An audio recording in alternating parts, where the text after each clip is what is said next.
Hello everyone. Hope you're all well. Australia winning eventually, like expected. Big win for Australia by 10 wickets. And the series, like I said before in my preview, will be very interesting and exciting if it gets to 1-1. And that's exactly what has happened. 1-1, and India and Australia go to Brisbane, at the Gabba, the famous ground, where Jonty Rhodes had that run out against Inzamam for the third test. And it was a very comprehensive win for Australia, just like it was for India in the first test.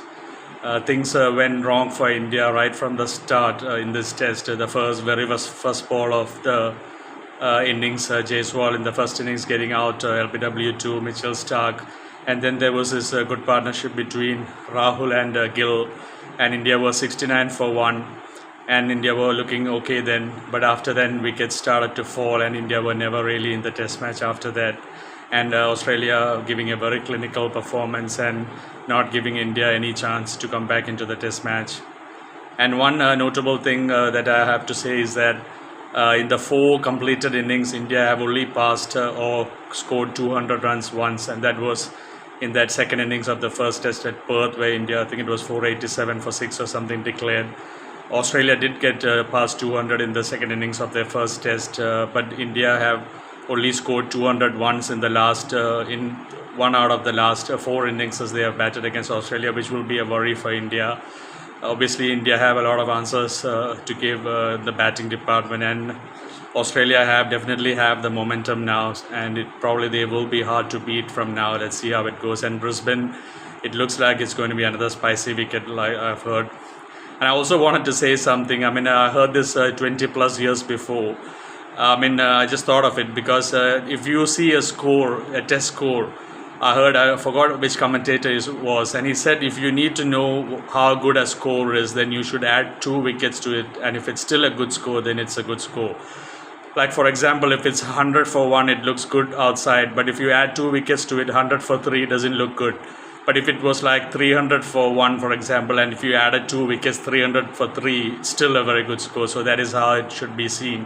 And it was a wonderful advertisement for Test cricket. I mean, yesterday I forgot to mention that I think there was a 370 something plus runs scored and 14 wickets falling yesterday, and that was absolutely great advertisement for Test cricket.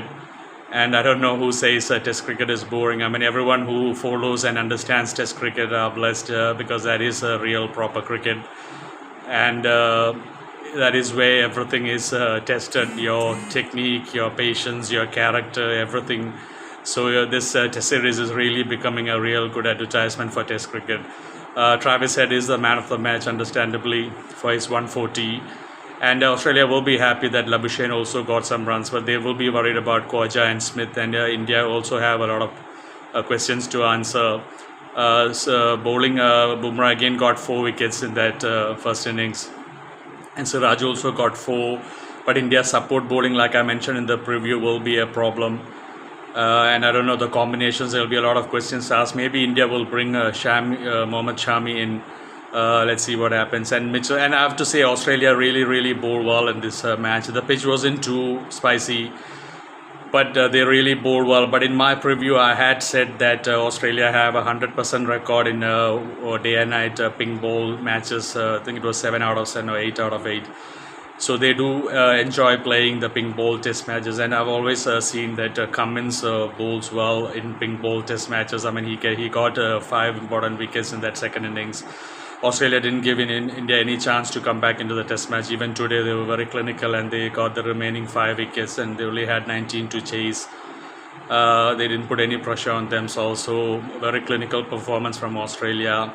And the series is definitely going to be exciting. And with the World Test Championship qualification on the line, there will be a lot at stake in the next 3 matches. Next match at Brisbane, then the Boxing Day match at Melbourne MCG, and then there will be the last New Year test at Sydney, January 3rd. So it will be exciting test matches, and the crowd has been excellent in this test as well. I mean, normally a lot of people love limited overs, but I mean, in Australia they love test cricket, and the crowds have been excellent. A lot of people coming. One day I think it was plus 50,000, and at Melbourne it's going to be excellent. I'll never forget that. I think it was '98, South Africa versus Australia, Boxing Day first test. There were like 70,000 people, and the atmosphere was amazing.